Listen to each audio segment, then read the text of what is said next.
জীৱনত নঘটে কি?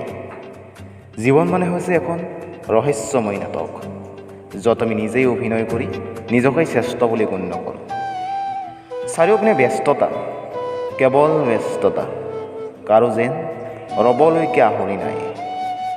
খুব কম সংখ্যক দয়ালু মানুহেৰে ভৰা এইখনেই এখন মুখা পিন্ধা ভদ্ৰলোকৰ পৃথিৱী।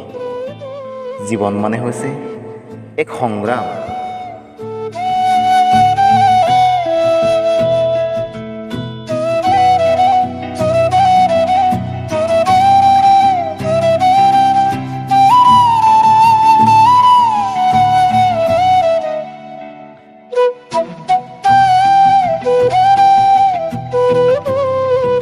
তাইৰ দেউতাক আছিল এজন আৰক্ষী বিষয়া আৰু আমাৰ জিলাখনলৈ ট্ৰেন্সফাৰ হৈ আহিবৰ মাত্ৰ 3 মাহ হৈছিল।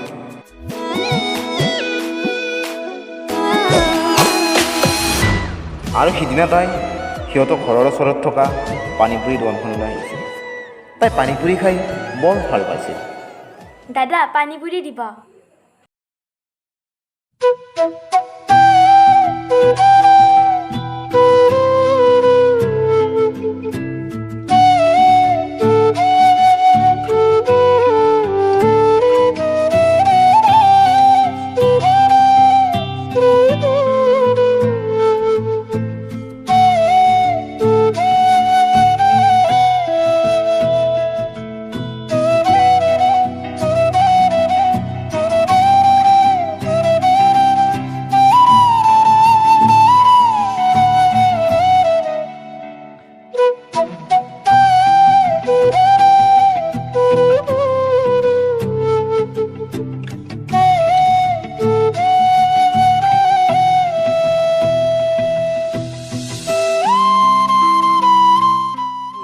শুনাচোন, কোৱাচোন। সিদিনা তোমাৰ ৰুমালখন ৰৈ গৈছিল আৰু মই ৰাস্তাতে পাই বুটলি লৈছিলোঁ আৰু আজি তোমালৈ বাট চাই আছিলোঁ তোমাক ৰুমালখন দিবৰ বাবে। Thank U.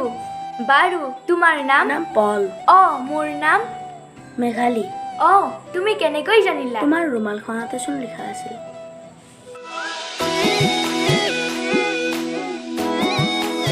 আৰু আমি দুয়ো যেন আকাশত জিলিকি থকা দুটা জিকমিকা তৰা হৈ পৰিছিল।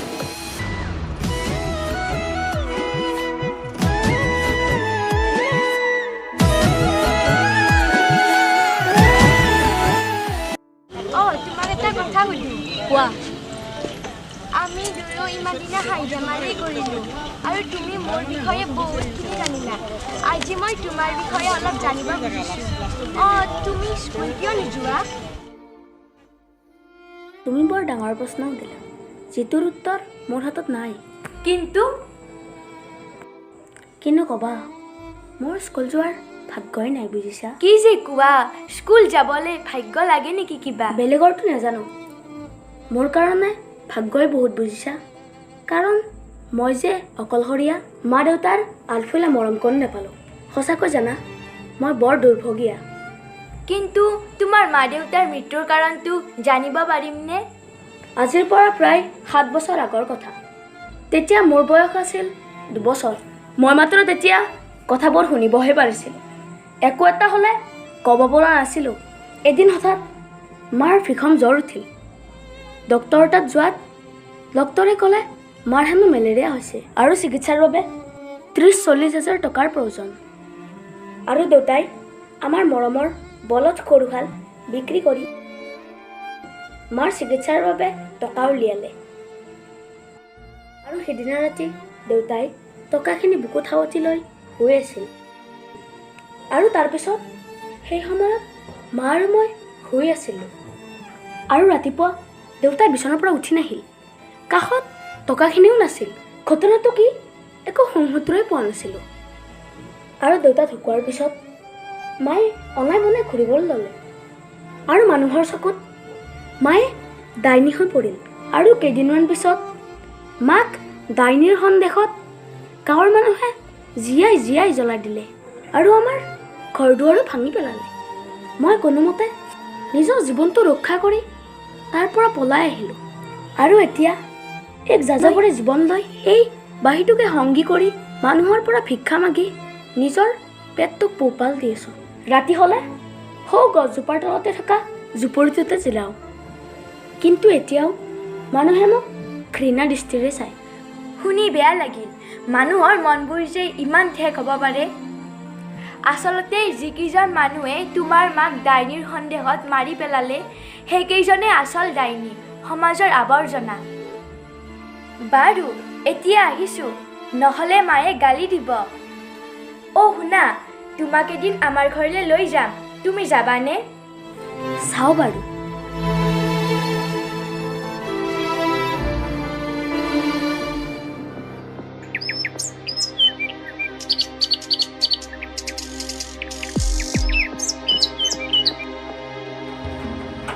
মাইনা, ইমান ৰ'দে ৰ'দে ক'ত গৈছিলা তুমি?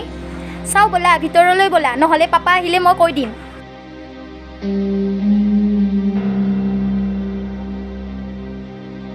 মই তাইক কাইলৈ আমাৰ ঘৰলৈ ফুৰাব আনিম বুলি ভাবিছোঁ। নালাগে মাজনী, নালাগে।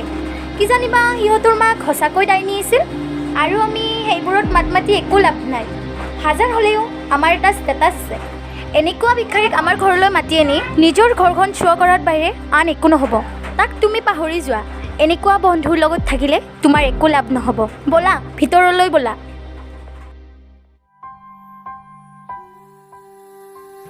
কিন্তু তাই মোক কোনো কাৰণতে পাহৰিব পৰা নাছিল। কিন্তু সিদিনা হঠাৎ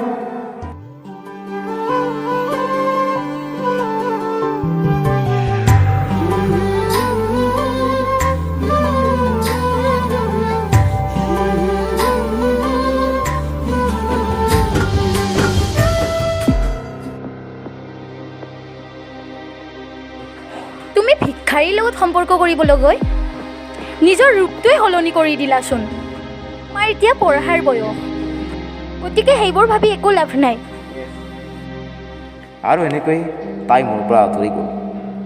তাইৰ দেউতাকে সিদ্ধান্ত ল'লে ইয়াৰ পৰা চাকৰিটো ট্ৰেন্সফাৰ কৰি নিয়াৰ। আৰু এসপ্তাহ পিছত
নহ'লে ইয়াতেই ফিনিছ কৰি দিম চাল্লা।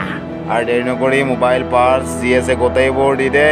এই দে এইজনে বেলেগ চেণ্ট পিন্ধি আছে বে টানি আনা চিঞৰি মানুহ গোটাব লাগিবনে নিজে এৰি দিবি?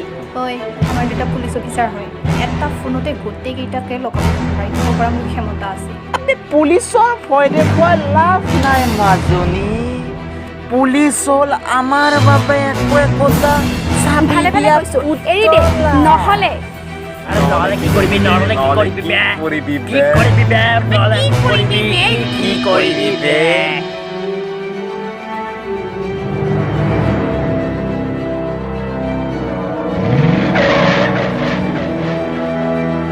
আরে ই কোন বে?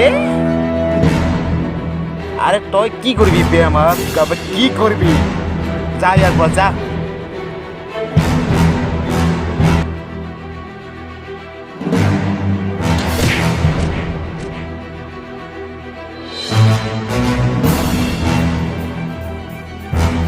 ওই সাইডম দাদা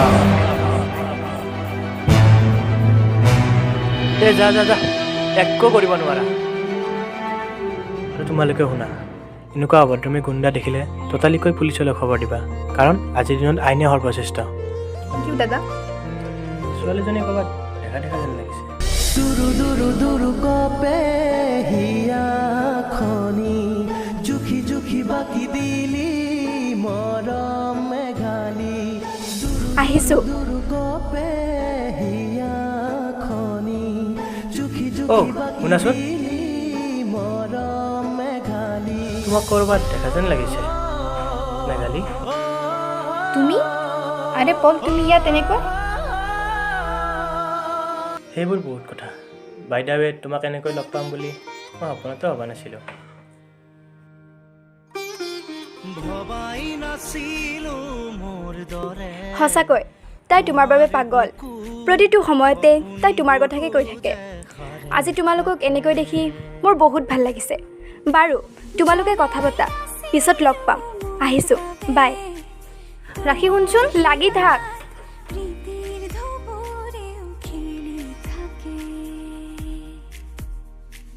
ভবাই নাছিলো মোৰ এই জানা, তোমাক পাই মোৰ হেৰাই যোৱা সপোনবোৰ উভতি অহা যেন লাগিছে। তুমি কথা দিব পাৰিবানে? কথা দিলোঁ, কেৱল তুমি আৰু মই হৈ থাকিম জনমে জনমে। কিন্তু এটা চৰ্ত, চৰ্ত? তুমি অহাকালি আমাৰ ঘৰলৈ যাব লাগিব। বাকীখিনি মই ফোনতে ক'ম।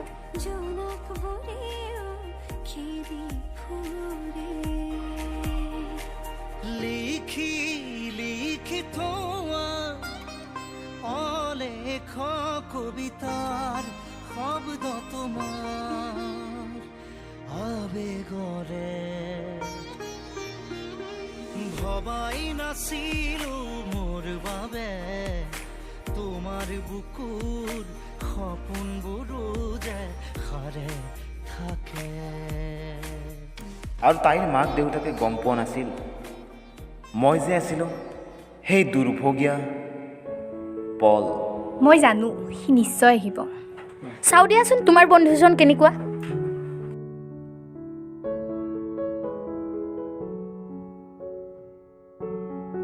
মই কৈছিলোঁৱে নহয় সি আহিব। পল, আহা ভিতৰলৈ।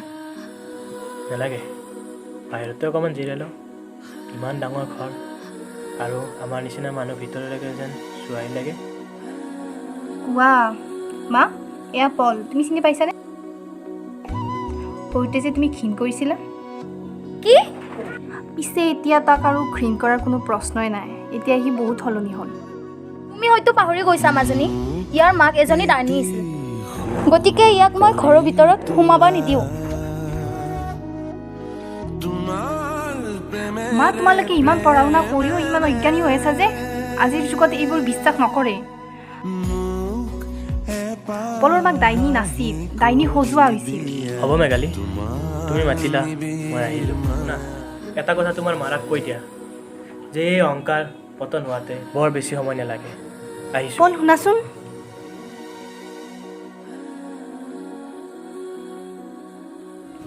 আৰু এনেকৈয়ে আমাৰ সেই মধুৰ সম্পৰ্কটো চূৰ্ণ বিচূৰ্ণ হৈ গৈছিল। অহংকাৰে আমাৰ সম্পৰ্কৰ পতনৰ মূল কাৰণ আছিল। কিন্তু এদিন হঠাৎ সুখৰে থাকিবা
মেঘালী মেঘালী মই তোমাৰ কথা ৰাখিব নোৱাৰে, মোক ক্ষমা কৰি দিবা। মেঘালী মোৰ ভুল হৈ গৈছিল, কাৰণ মই এখন অন্ধকাৰ পৃথিৱীত বাস কৰি আছিলোঁ। যে অহংকাৰ পতন হোৱাতে বৰ বেছি সময় নালাগে। মোক ক্ষমা কৰি দিয়া। যৌৱনতে প্ৰেম আমাৰ